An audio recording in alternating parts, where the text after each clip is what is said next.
새벽에 정막이 내려앉은 외곽 무기고에서 한 하사는 낡은 전투 배낭의 지퍼를 조용히 내렸습니다. 버려진 짐인 줄로만 알았던 그 배낭 안을 들여다보는 순간 오래 묻혀있던 진실의 조각들이 서서히 모습을 드러내기 시작했습니다. 그리고 그 안에는 그의 지난 세월을 뒤흔들고 부대의 운명까지 바꿔놓을 무거운 비밀이 담겨 있었습니다. 다음 이야기가 궁금하시다면 지금 바로 채널 구독해주세요. 이 영상을 어디서 보고 계신가요? 무료로 할 수 있는 소중한 응원, 더 좋은 이야기로 보답하겠습니다. 새벽 4시 기상 호각 소리가 정적을 찢었습니다. 태유는 벌써 눈을 뜨고 있었어요. 아니, 정확히는 밤을 지읒다고 해야 맞겠죠. 12년째 이 부대에서 하사 계급장 하나로 버티고 있는 태윤에게 꿀잠이란 사치였습니다.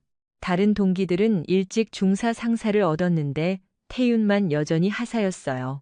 이유요? 명확했습니다. 돈도 없고 학력도 없고 백도 없었으니까요. 세균, 왜 아직도 작업 안 끝냈어? 12년 구른 게 이것밖에 안 돼.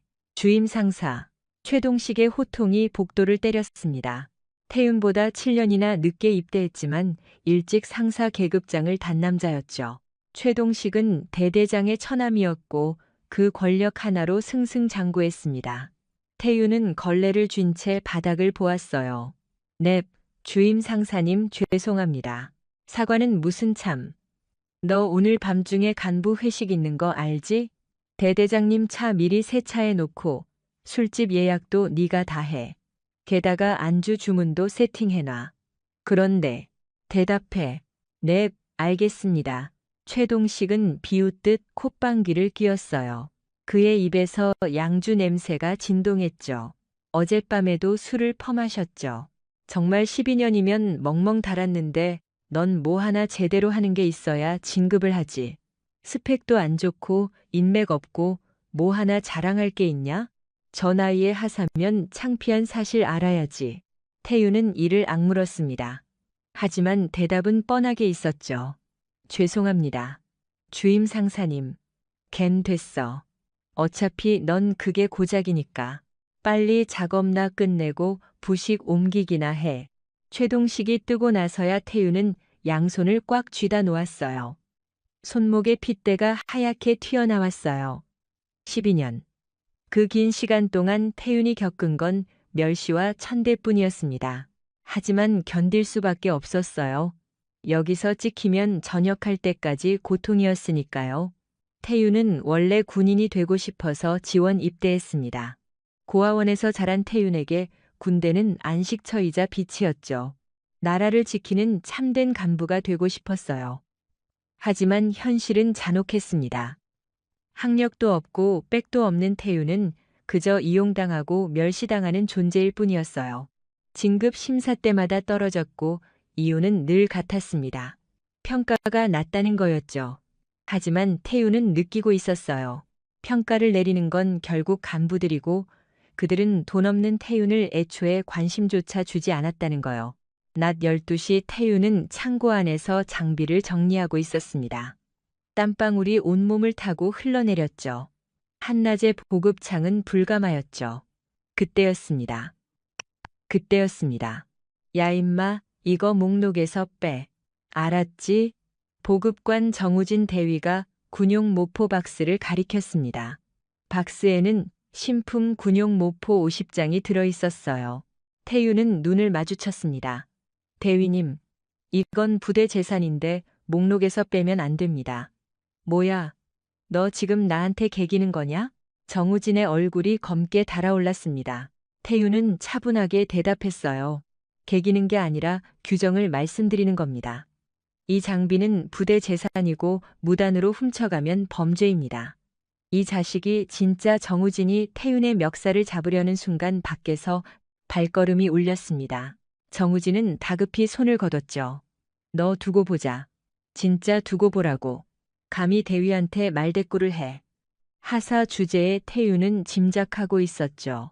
이 부대에 부패가 가득하다는 걸요. 군용 장비를 빼돌려 훔쳐버리고 그 돈은 간부들끼리 갈라가졌죠. 대대장부터 보급관까지 심지어 주임 상사까지 모두가 한패거리였습니다. 하지만 태유는 입을 뗄 수 없었지요. 찌르고 나서는 자신이 먼저 죽을 게 분명했거든요. 그래도 태유는 신념만큼은 지키고 싶었습니다. 최소한 자신만큼은 범죄에 동참하지 않겠다고 다짐했죠. 밤중 8시 간부 회식 파티였습니다. 태유는 대대장의 운전병 대행을 했어요. 술집 앞에서 대기하며 차를 돌보는 게 태윤의 몫이었죠. 무더운 밤이었지만 냉풍기를 켤 수도 없었습니다. 연료비 줄여야 한다고 대대장이 단단 일렀었거든요. 이리와 들어와서 술이나 따라 송기호 중령이 고함쳤습니다. 태윤은 식당에 들어갔어요. 술 냄새와 담배 연기가 자욱했죠. 장교들은 이미 얼굴이 시뻘게 보였습니다. 이 새끼야. 술 따를 때는 두 손으로 따르는 거야. 12년 구르고도 그것도 몰라. 최동식이 태윤의 머리통을 3개 때렸습니다. 태윤은 입을 다물었어요. 견뎠습니다. 참는 일밖에는 방도가 없었으니까요. 아무튼간 대대장님, 근본 달 장비 매각 잘 됐습니다. 완벽하게 정리됐어요. 정우진이 아첨을 떨듯이 말했습니다. 송기호는 흐뭇한 표정을 보였죠. 좋아. 고생했어. 다들 소주 잔 들어. 우리끼리 잘 먹고 잘 살면 되는 거야. 이게 사회 진리야. 대대장님 말씀이 옳습니다. 요즘 시대에 돈이 없으면 살아남을 수 없죠. 장교들이 박수를 치고 웃었습니다. 태유는 그 꼴들을 보며 마음속이 갑갑했죠. 정말 군인일까요? 이게 나라를 지키는 사람들이 할 짓인가요? 야밤 2시 막사로 복귀한 태유는 침대에 뻗었습니다. 허공을 응시하며 생각했죠. 야, 부정부패를 밝혀낼 날이 과연 올까? 현실의 벽은 너무도 높기만 했습니다. 태윤처럼 계급 낮은 하사가 지휘관들을 상대로 이길 수는 없었죠. 하지만 태윤은 짐작조차 못했습니다. 며칠 뒤 자신의 인생을 송두리째 바꿀 낡은 배낭이 올 줄은요. 이튿날 아침 태윤은 지휘관실로 불려갔습니다. 분위기가 싸늘했습니다. 대대장이 하사를 직접 부를 일은 흔치 않았으니까요. 태윤은 바짝 얼어붙은 채 문을 두드렸습니다. 들어와. 송기호 중령은 의자에 삐딱하게 앉아 담배를 태웠습니다. 실내는 매캐한 연기로 가득했죠. 곁에는 보급장교 정우진 대위 그리고 주임 상사 최동식이 딱 버티고 서서 태윤을 쏘아보았습니다. 태윤 하사, 전날 창고에서 대위에게 무슨 말을 짓거렸나? 송기호의 음성은 무척 서늘했습니다. 태윤은 마른 침을 꿀꺽 삼켰죠. 보고드립니다. 물자를 장부에서 빼돌리는 건 명백한 규정 위반이라 했습니다. 규정 위반? 이 새끼가 미쳤어? 최동식이 빽 소리를 질렀습니다. 송기호가 가볍게 손짓으로 말렸죠. 이봐 하사. 군 생활 12년 차면 이제 눈치껏 파악할 때도 되지 않았나? 세상 굴러가는 법칙 말이야. 대대장님 도대체 무슨 뜻인지요? 입 다물어. 내가 친히 한 수 가르쳐주는 중이니까. 이곳의 장비 처리는 오직 내 권한 아래 움직여. 네가 낄 자리가 아니란 뜻이다. 송기호가 다가와 태윤의 안면에 매캐한 연기를 훅 뱉었습니다. 그리고 태윤 하사, 넌 지금부터 이 일에 대해 완전히 입 다물어. 명심해. 태윤은 몸이 얼어붙었습니다. 명령이 아닌 더러운 협박이었죠. 대대장님, 이건 말대꾸하지 마. 내 놈이 지금 내 지시를 거역할 셈이냐? 최동식이 태윤의 멱살을 꽉 틀어쥐었습니다. 태윤은 그의 팔을 강하게 쳐냈죠. 손대지 마십시오. 그런 부당한 억압에는 따를 수 없습니다. 지휘관실이 순식간에 정적에 휩싸였습니다. 송기호의 인상이 험악하게 구겨졌죠. 이 자식이 지금 위법한 지시에는 결코 복종할 의무가 없습니다. 대대장님의 행동은 명백한 군수품 횡령 범죄입니다. 태윤의 목소리는 떨렸지만 꽤 단호했습니다. 송기호가 차갑게 비웃음을 흘렸습니다. 이 건방진 하사 새끼가 네가 뭔데 감히 내게 비리를 운우네. 진실을 고했을 뿐입니다. 진실이라? 그래, 좋아. 내 소원대로 해주마. 그가 서랍을 왈칵 열고 문서를 꺼냈습니다. 공식 징계 서류였죠. 태윤 하사. 넌 지금부터 3일 동안 근신이다. 다음 주엔 외곽 무기고로 좌천이다. 알겠나? 좌천 말입니까? 그래, 좌천. 이 부대엔 네 놈이 더 이상 필요 없거든. 태윤은 주먹을 부르르 떨며 쥐었습니다. 좌천. 하필이면 외곽 무기고라니. 인간적인 대우조차 기대할 수 없는 험지였죠. 군 경력이 완전히 끝장나는 것과 같았습니다. 지휘관님, 제가 도대체 뭘 어쨌습니까? 원칙을 따랐을 뿐입니다. 어째? 내 죄는 자기 분수를 모른다는 거다. 일개 하사가 지휘관에게 따박따박 대들어.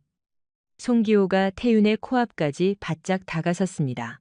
독한 술과 담배 악취가 확 풍겼습니다. 이봐 태윤이.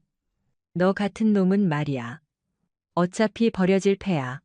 무식하고 빽 없는 놈이 여기서 12년이나 버텼으면 마땅히 무릎 꿇고 감사해야지. 감히 네가 날 가르치려 들어? 태윤은 입술을 꽉 깨물었습니다. 눈시울이 붉어졌으나 꾹 참았죠. 우는 순간 지는 것이었으니까요. 꺼져. 당장 나가서 짐부터 싸. 월요일까지 여기서 사라져. 태윤은 짧게 경례했습니다. 손끝이 심하게 떨렸죠. 분노인지 참담함인지 알 길이 없었습니다. 문을 나선 태윤은 그만 복도에 주저앉고 말았습니다. 기운이 다 빠졌죠. 진정 이렇게 끝나고 마는 건가요? 12년의 인내가 알량한 양심 때문에 이토록 허무하게 짓밟히는 걸까요? 어이, 일어나. 최동식이 다가와 그를 싸늘하게 내려다봤습니다.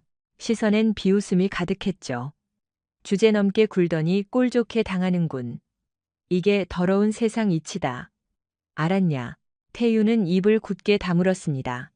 최동식은 비웃으며 돌아서 갔죠. 태윤은 힘겹게 몸을 일으켰습니다. 속으로 물었습니다. 대체 내 잘못이 뭐지? 바른 말을 한 대가가 어째서 이런 가혹한 징벌일까? 밤이 되자 태윤은 쓸쓸히 막사에 홀로 남았습니다. 동료들은 눈치껏 그를 다 피했습니다. 상관에게 밉보인 자와 엮이면 불똥이 튄다는 걸 다들 알았거든요. 그는 철저히 고립되고 말았죠. 창밖엔 붉은 해가 저물고 있었죠. 그는 우두커니 풍경만 바라봤습니다. 그 찰나였죠. 태윤 하사. 아주 낯선 음성이 울렸습니다.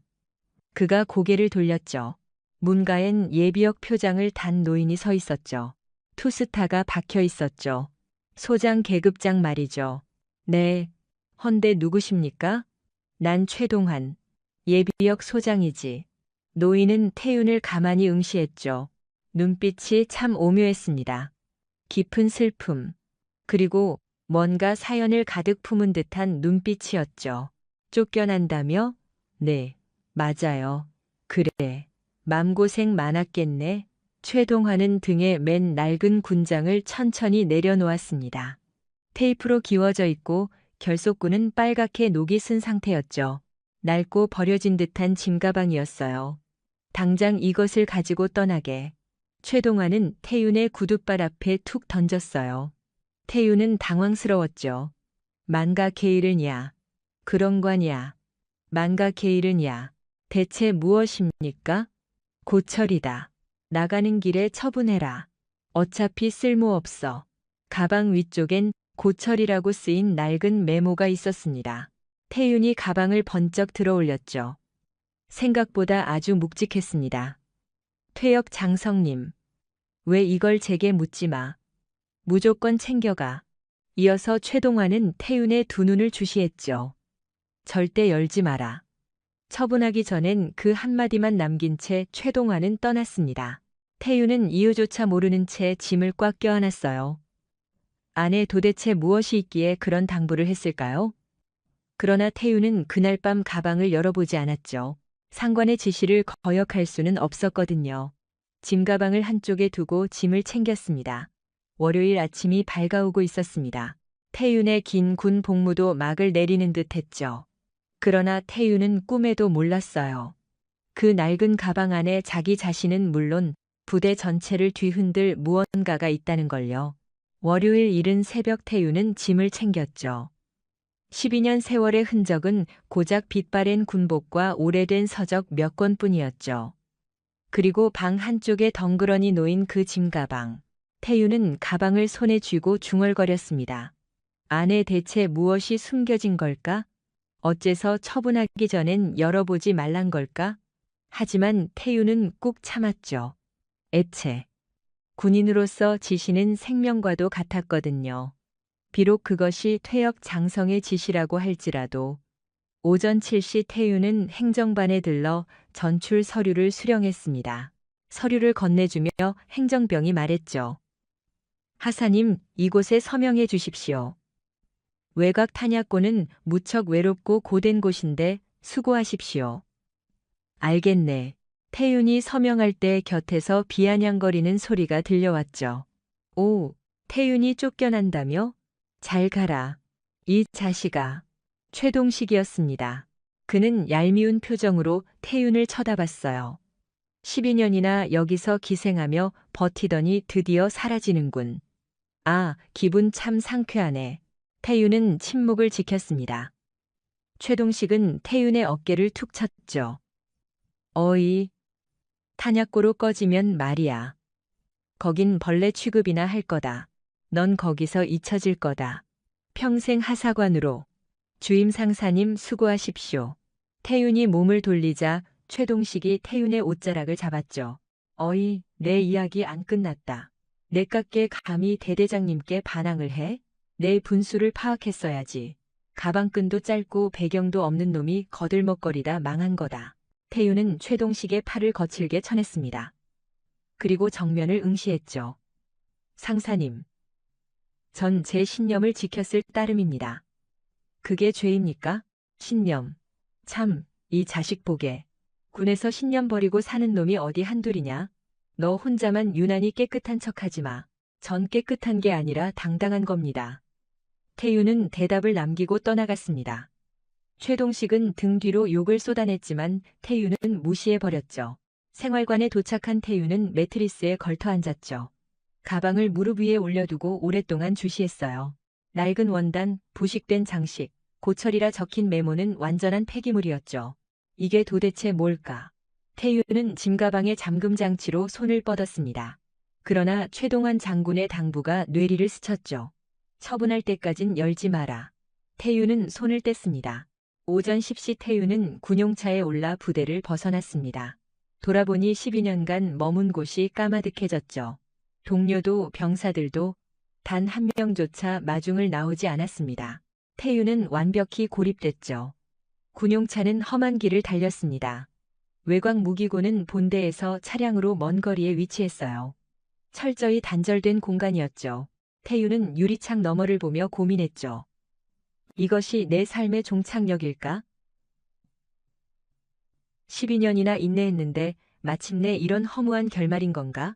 오후 1시 태윤은 외곽 무기고에 발을 들였습니다. 가시망으로 덮인 스산한 공간이었어요. 시설들은 부식됐고 사람 숨결도 거의 없었습니다. 태윤을 반겨준 건 무기고 총괄 관리자인 원사 한 명뿐이었죠. 네가 태윤이군. 나는 강태수 원사다. 이곳 지휘관이고. 예, 잘 부탁드리겠습니다. 강태수는 태윤을 쓱 살폈습니다. 눈동자는 매섭게 빛났어요. 이 공간에선 말이지. 숨죽이고 살면 된다. 헛꿈 꾸지 말고. 알겠나? 예, 명심하겠습니다. 방은 저쪽 가건물이다. 홀로 쓰도록 해. 식사는 매일 2번, 경비는 교차로 선다. 강태수가 태윤을 향해 키를 휙 던졌어요. 태윤은 키를 움켜쥐고 가건물로 걸어갔어요.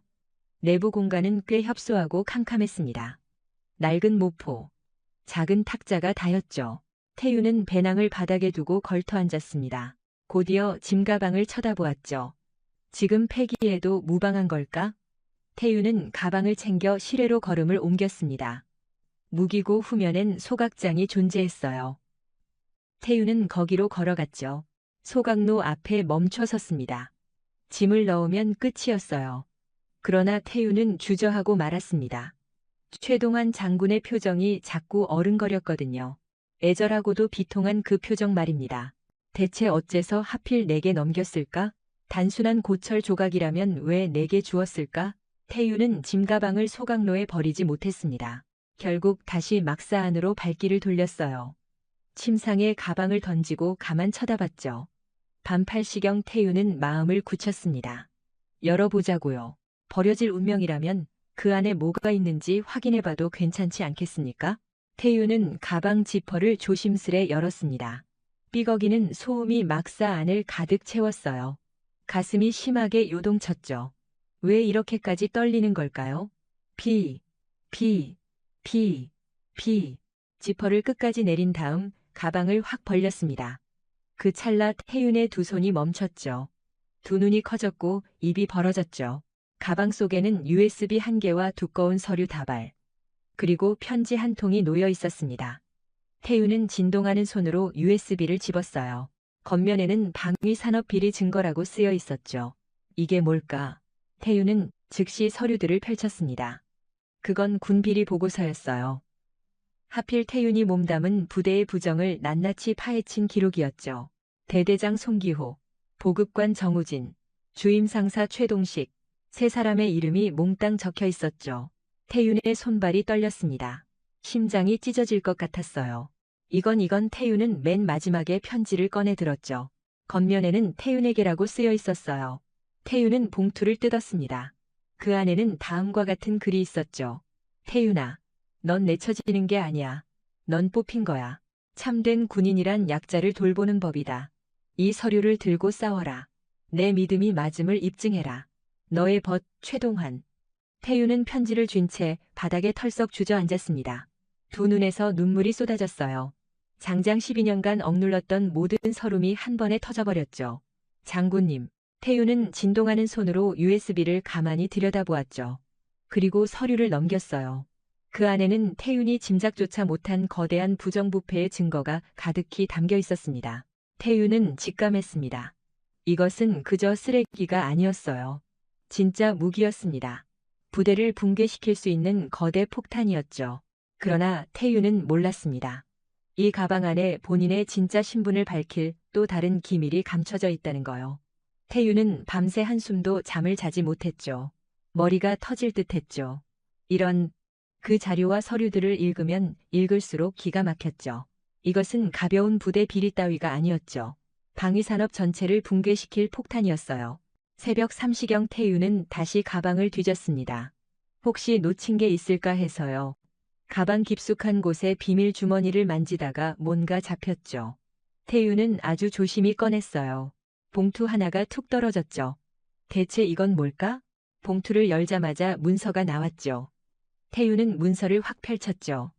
그 순간 태윤의 두 눈이 무척 커졌습니다. 진급심사 추천서 마이너스 대상 하사 태윤 추천인 칸에는 최동환 소장이라고 떡 적혀 있었습니다.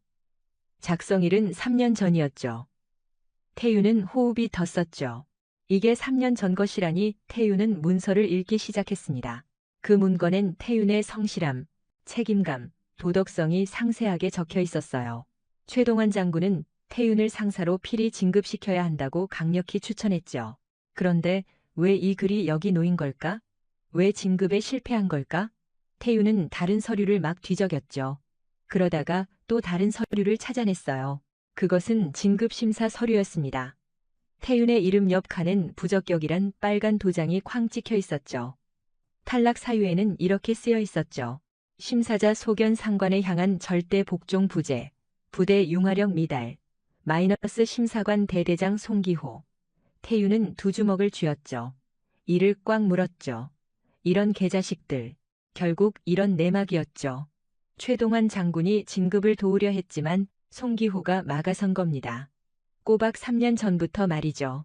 태윤은 왜 자신이 누락됐는지 확실히 깨달았습니다. 그들의 비리를 돕지 않아서였죠. 태윤은 USB를 컴퓨터에 연결했지요. 자료들이 주르륵 뜨기 시작했지요. 엑셀 파일, 워드 파일, 사진 문서들. 태윤은 차례로 열어봤습니다. 맨 처음 파일은 물자 횡령 내역서였답니다. 지난 5년여 빼돌린 군용 물자 목록이 빽빽했어요. 담요, 전투복, 전투화, 심지어 총기 부품까지 금액으로 따져보면 10억 원이 넘었습니다. 10억이라고 이 썩을 두 번째 파일은 참 충격적이었습니다. 방위산업체와의 뒷거래 내역이었어요. 송기호 지휘관은 군납업체로부터 뇌물 자금을 받았습니다. 그 핑계로 불량품을 납품받아도 눈 감죠. 태유는 사진 자료를 열었습니다. 그곳에는 송기호와 업체 사장이 술자리에서 돈 봉투를 주고받는 모습이 찍혀 있었어요. 누가 몰래 찍은 게 확실했죠. 이런 증거가 남았다니 태유는 계속 문서를 뒤졌습니다. 그러다 워드 파일을 찾아냈어요. 제목이 태윤에게였답니다. 태윤은 파일을 켰었죠. 그곳에는 최동환 장군의 긴 편지가 담겨 있었습니다. 태윤아, 이 문서를 읽고 있다면 넌 이미 가방을 열어본 거겠지. 미안하네. 이런 방식의 진실을 알려줘서. 하지만 정녕 내가 할 수 있는 최선이었어. 나는 25년간 너를 수소문해왔다. 네가 보육원에 맡겨진 그날부터 말이야. 내가 군인으로서 국가를 지키느라 가정을 돌보지 못했고 그 대가로 네 어머니를 잃었지. 게다가 너마저 잃을 뻔했지.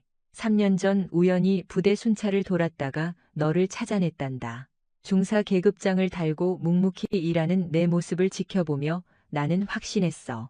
넌 내 핏줄이라고 유전자 검사까지 했지. 결국은 친자였어.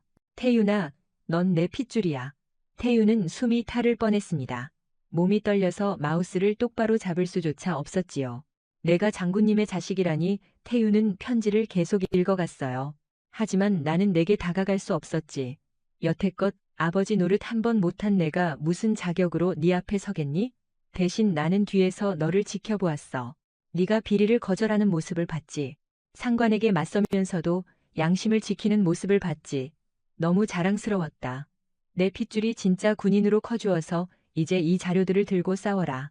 네가 옳았다는 걸 증명해라.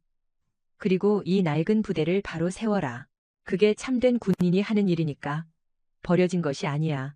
태윤아, 넌 선택받은 거란다. 마이너스 아버지 최동환. 태윤은 컴퓨터 앞에서 눈물을 쏟았습니다. 내내 고아로 살았던 태윤에게 아버지가 생겨난 겁니다. 게다가 소장 출신 장군이요. 태윤은 책상 서랍을 열어서 거울을 집었습니다. 거울 속 자신의 얼굴을 가만히 봤어요. 이윽고 최동환 장군의 얼굴을 떠올렸죠. 다시 보니 닮았습니다. 눈매가 코가 입술이 똑같았어요. 아버지 태윤은 두 손을 꽉 쥐었습니다. 이제 분명했어요. 이 서류들은 단순한 증거가 아니었습니다. 아버지가 자식에게 물려준 무기였죠. 태윤은 USB를 빼내 품 안에 넣었습니다. 그리고 서류들을 정리했어요. 이제 뭘 해야 할지 뚜렷했습니다. 국방부 감사감찰단에 바로 제보하는 겁니다. 태윤은 컴퓨터로서 국방부 감사감찰단 홈페이지에 들어갔습니다. 온라인 신고 페이지를 열었어요. 몸이 떨렸지만 태윤은 차분하게 키보드를 두드렸죠. 제목, 육군 제74단, 제24면대 비리 고발 내용 첨부 파일, 참조 물자, 횡령 및 방위 산업 비리 증거 제출합니다. 마이너스 하사 태윤은 문서들을 첨부하고 전송 버튼을 눌렀습니다. 클릭 전송 완료. 태윤은 의자에 몸을 기댔습니다. 가슴이 쿵쾅거렸어요. 이젠 돌이킬 수 없었죠. 그렇지만 후회는 없었지요. 클릭. 새벽 5 태윤은 컨테이너 밖으로 나왔습니다. 날이 밝고 있었어요. 태윤은 하늘을 쳐다보았죠. 아버지, 내가 싸우겠습니다. 아버지가 바랐던 대로요. 그땐 태윤은 몰랐습니다. 이틀 감찰단 헬기들이 부대에 도착하고 송기호과 그 부하들이 모두 다 끌려갈 줄은요. 이틀 후 오전 10시 송기호 대장은 사무실에서 녹차를 마시고 있었습니다. 평화로운 표정이었죠. 태윤 같은 찌끄레기 이미 외곽으로 쫓아냈고 부대는 다시 조용해졌으니까요. 바로 그때였죠. 대대장님, 큰일 났습니다. 당번병이 헐레벌떡 뛰어 들어왔어요. 얼굴이 창백하게 질려 있었죠. 왜 소라냐? 무슨 일인데? 헬기가 부대에 도착하고 있습니다. 국방부 감사감찰단이래요. 송기호의 손에서 유리잔이 떨어졌습니다. 쨍그랑 바닥에 산산조각 났죠. 뭐 감사감찰단이라고. 송기호는 창가 쪽 달려갔습니다. 연병장에 군용 헬기 세대가 도착하고 있었어요. 헬기에서 감찰관들이 마구 내렸어요. 완전 무장한 헌병들까지 함께였었지요. 이게 무슨 왜 갑자기 송기호의 등에서 식은땀이 흘러내렸습니다. 가슴이 터질 듯 뛰었어요. 설마 그 하사 녀석이 대대장님 어떡합니까? 감찰단이 대대장님 찾는다는데요. 조용, 내가 생각 좀 하자. 송기호는 빨리 책상 서랍을 열었습니다. 비리 장부들이 가득했죠. 다급히 서류들을 꺼내서 찢기 시작했어요. 그렇지만 벌써 늦었습니다. 대륜, 바로 대대장 송기호 중령 국방부 감사 감찰단입니다. 나오시지요? 문이 활짝 열렸습니다. 감찰관 2명과 헌병 4명이 들어왔어요. 송기호는 찢던 장부를 떨어뜨렸죠. 저기 무슨 일로 오셨지요? 송기호, 중령, 군물자, 횡령 및 방위산업 비리 혐의로 조사받으실 겁니다. 같이 가시죠? 아니, 이게 무슨 말씀입니까? 저는 아무것도, 변명은 조사실에서 하십시오. 보급관 정우진 대위 주임원사 최동식도 같이 연행합니다. 헌병들이 송기호의 몸을 잡았습니다. 송기호는 발버둥 쳤지요. 놓지 못해. 내가 누군 줄 알지? 난 대대장이야. 군계급은 조사랑 무관합니다. 가시지. 송기호는 밖으로 끌려 나갔습니다. 복도에는 부대원들이 다 서 있고 있었어요. 모두가 놀라운 표정으로 그 장면을 지켜봤죠. 대대장이 헌병들에게 끌려가는 장면이라니 믿기지 않았습니다. 보급 관실에서도 정우진 대위가 연행되고 있었습니다. 아니, 이게 무슨, 저는 진짜 아무것도 모릅니다. 보급 관실에서 찾아낸 장부 조작 증거가 있습니다. 가시지. 주임상 사실에서는 최동식이 벌벌 떨고 있었어요. 저는 다만 시키는 대로 한 겁니다. 대대장님이 하라고 해서 그 말도 조사실에서 진술하십시오. 3명 전부 헬기로 실려갔습니다. 부대는 엉망진창이 됐죠. 장교들은 얼굴이 하얗게 질려 웅성거렸고 병사들은 무슨 일인지 몰라 당황해버렸습니다. 감찰단장 장성민 대령이 마이크를 들었습니다. 전 부대원 집결 훈련장으로 뭉쳐라. 군인 무리가 재빨리 훈련장으로 뭉쳤어요. 장성민 대령이 무대에 올라섰죠. 본 감찰단은 제보를 받고 본부대의 비리를 수사하러 왔습니다. 과거 5년간 이 부대에서 벌어진 물품 횡령과 방위산업 비리에 대해 집중 수사를 실시하겠습니다. 부대원들이 수군거렸습니다. 고발, 누가 고발한 겁니까? 고발자는 하사 태윤입니다. 그 순간 부대가 적막해졌습니다. 태윤, 그 떠나간 하사요? 장성민 대령이 신호하자 헬기 한 대가 다시 도착했습니다. 헬기서 태윤이 내렸지요. 태윤은 군복을 깨끗이 갖춰 입고 있었죠. 당당한 얼굴이었습니다. 하사 태윤 앞쪽으로 태윤이 연단 앞으로 다가갔습니다. 군인 무리가 소란스러웠죠. 어떤 이는 수군거렸죠. 저 자식이 일러 바친 거야? 도른 놈 아니야? 대대장 신고하면 본인도 끝인데. 그러나 태윤은 요동치지 않았습니다. 꼿꼿이 앞을 보고 나아갔죠. 연단 밑에 섰죠. 장성민 대령이 태윤에게 전했습니다. 하사 태윤, 고발 내용을 간략히 진술하십시오. 태윤은 깊은 숨을 쉬었지요. 이윽고 입을 뗐습니다. 진술합니다. 과거 5년간 본부대 지휘관 송기호 중령과 보급관 정우진 대위 주임 상사, 최동식 상사는 군용품을 빼돌려 착복했습니다. 현금으로 따져보면 10억 원이 초과하죠. 병사 모두가 깜짝 놀랐지요. 10억이라니요? 또한 무기 생산업체에서 금품을 받고 폐급품 인수를 눈감았습니다. 이로 인해 군인 모두의 안전이 침해받았습니다. 각종 증거는 USB와 서류로 넘겨주었지요. 태윤의 목소리는 긴장 없이 차분했습니다. 장성민 대령이 고개를 주걱거렸죠. 훌륭합니다. 자네, 당신의 결단 덕분에 부대를 고쳐 잡을 수 있게 되었군요. 고맙습니다. 대령님. 그 순간이었죠. 헬기 한 대가 더 내려앉았죠. 그곳서 내린 사내는 최동환 장군이었습니다. 예비역이 남아 별 2개는 여전히 폼났죠. 병사 무리들 전부 차려 자세를 갖추었지요. 최동환이 연단으로 다가왔지요. 태윤과 눈이 부딪혔죠. 태윤은 거수 경례를 올렸지요.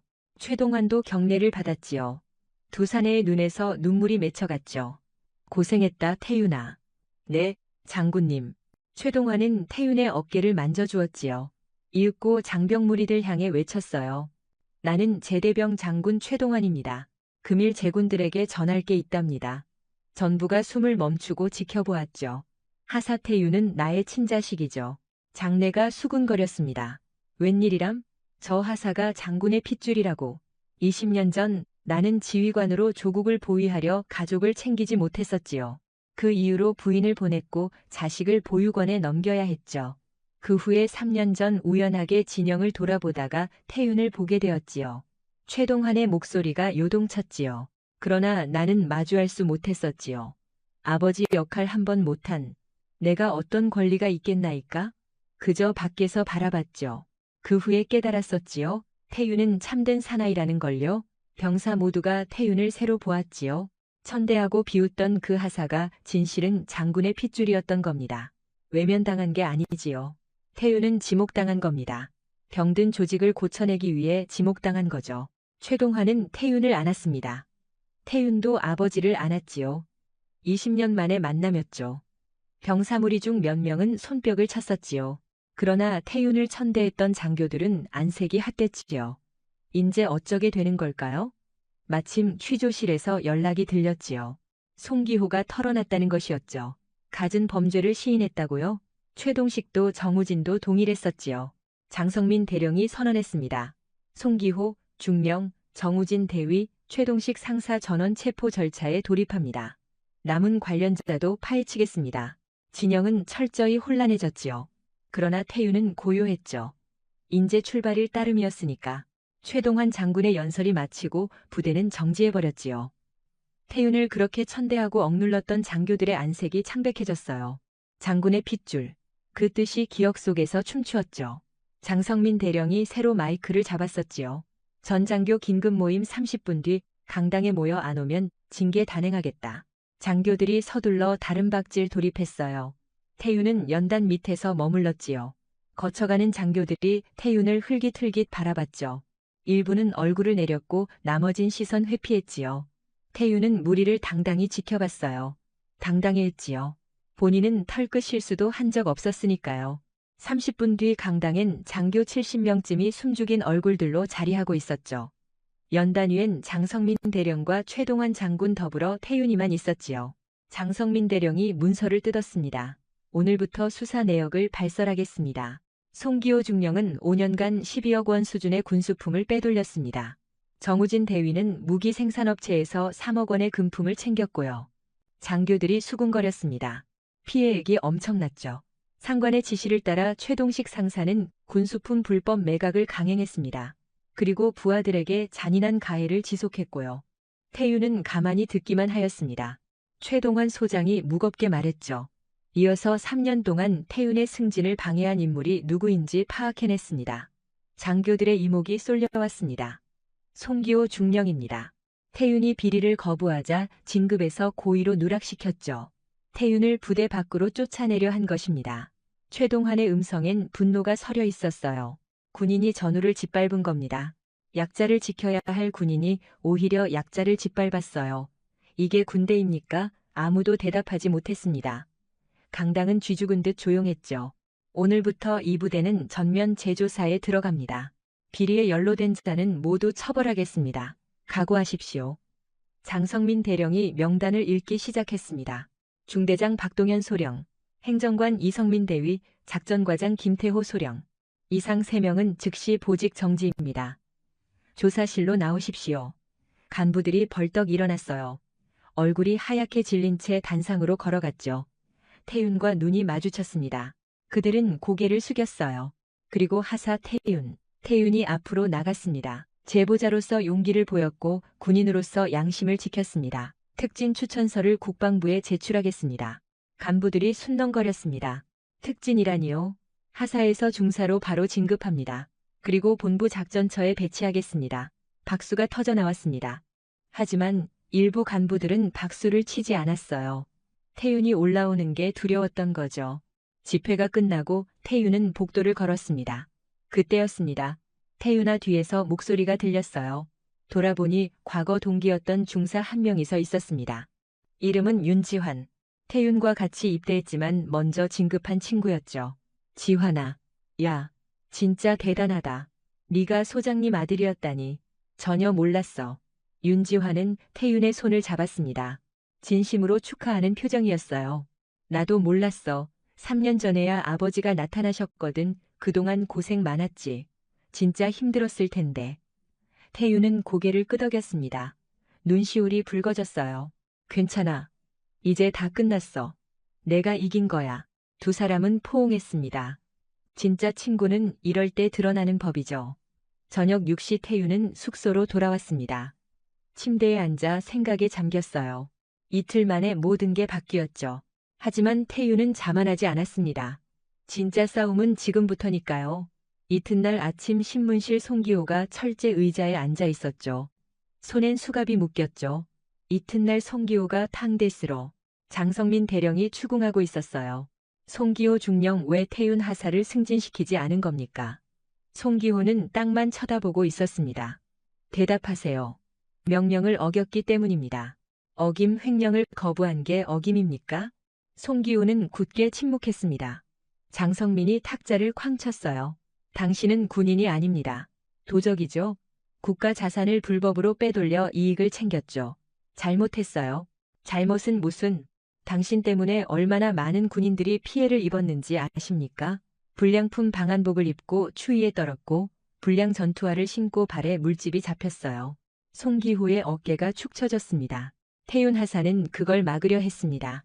하지만 당신은 그를 짓밟았죠. 이게 군인입니까? 죄송합니다. 제발 용서해 주십시오. 송기호가 무릎을 꿇었습니다. 불행했다. 중령이 무릎을 꿇는 모습, 측은하면서도 당연했어요. 옆 조사실에서는 최동식이 조사받고 있었습니다. 주임 상사 최동식, 당신은 태윤 하사를 몇 번이나 폭행했습니까? 5번입니다. 이유가 뭡니까? 대대장님이 시켰습니다. 태윤을 괴롭히고 그래서 상사가 하사를 때린 겁니까? 당신도 군인입니다. 양심은 없습니까? 최동식은 대답하지 못했습니다. 그저 눈물만 흘렸죠. 상 지시빈 태해. 지시빈 태해. 그래서 당신당 태윤을 대답하지 못했습니다. 태윤 하사한테 뭐라고 했습니까? 원래 버려질 놈이라고 했죠? 예, 이제 버려질 놈은 당신입니다. 군복 벗을 준비하십시오. 최동식은 그대로 주저앉았습니다.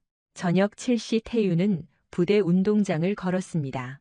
석양이 지고 있었어요. 최동환 소장이 다가왔죠. 태윤아. 예, 아버지. 아직은 어색했습니다. 하지만 태윤은 아버지라는 호칭을 쓰기로 했어요. 고생 많았다. 잘 견뎌줘서 고맙고. 아닙니다. 제가 해야 할 일을 했을 뿐입니다. 최동환은 태윤의 어깨를 감싸 안았습니다. 이제 시작이야. 네가 진짜 군인으로 인정받는 건 이제부터란다. 태윤은 고개를 끄덕였습니다. 그리고 생각했죠. 저들이 무릎 꿇는 걸 직접 봐야겠다고. 그래야 정말 끝이 나는 거라고요. 이튿날 태윤에게 연락이 왔습니다. 송기호와 최동식이 태윤을 뵙고자 한다는 거였어요. 태윤은 신문실로 향했습니다. 마침내 맞닥뜨리는 차례였죠. 신문실 문을 열고 진입하는 순간 태윤의 발길이 멈췄습니다. 송기호가 손이 묶인 채 의자에 앉아 있었어요. 표정은 피폐했고 두 눈 밑에는 그림자가 가득했죠. 고작 3일 전만 해도 태윤을 벌레로 취급하던 그 대대장이 지금은 비참한 죄수 신세였습니다. 들어오십시오, 하사님. 장성민 대령이 태윤을 안으로 안내했습니다. 태윤은 천천히 걸어 들어갔어요. 송기호가 얼굴을 들었죠. 시선이 얽혔습니다. 태윤 하사. 아니 이젠 중사시지? 송기호의 목소리는 떨려왔었죠. 태윤은 침묵을 지켰습니다. 그저 꼿꼿하게 서 있었죠. 오직 할 말이 있어서 불렀습니다. 송기호가 일어나려 했습니다. 하지만 수갑 때문에 똑바로 일어설 수 없었어요. 장성민 대령이 싸늘한 목소리로 말했죠. 그냥 앉으십시오. 죄수 몸으로 마음대로 일어서면 안 되죠. 송기호는 즉시 주저앉았습니다. 그리고 태윤을 쳐다보았어요. 태윤, 중사님, 진짜 미안합니다. 태윤은 무표정했습니다. 송기호가 다시 말했죠. 제가 실수했습니다. 제가 탐욕에 눈이 멀어서 당신을 핍박했습니다. 진급도 막았고 심지어 전방에 보냈죠. 알고 있었어요. 태윤의 목소리는 싸늘했습니다. 송기호는 눈물을 흘리기 시작했었죠. 용서해 주시지요. 제발 부디 한 번만 봐주시지요. 나에게는 가족이 있습니다. 아내와 자식들이. 대대장님, 태윤이 말을 끊었습니다. 송기호가 얼굴을 들었죠. 대대장님도 잘 아시지 않습니까? 군인은 국가와 국민을 지키는 존재입니다. 그런데 대대장님은 뭘 하셨습니까? 부하들이 입을 방한복을 팔아넘겼습니다. 부하들이 신을 전투화도 빼돌렸어요. 그 돈으로 다 뭘 하셨죠? 술 마시고 골프 치셨죠. 송기호는 얼굴을 떨궜습니다. 그리고 저에게 뭐라고 하셨습니까? 원래 버려질 놈이라고 하셨죠. 에이, 에이, 에이, 에이, 에이, 에이, 에이, 에이. 제가 뭘 잘못했습니까? 비리를 거부한 게 잘못입니까? 아니지요. 제가 실수했습니다. 대대장님, 저는 12년 내내 견뎠습니다. 무시당하고 짓밟히며 외면당했어요. 그래도 저는 제 양심만큼은 지켰습니다. 태윤의 목소리에 한이 실렸습니다. 악해, 느기, 대대장님은 장군이 되는 게 꿈이셨죠? 하지만 대대장님은 군인이 아닙니다. 도둑입니다. 송기호의 두 손이 바들바들 떨렸습니다.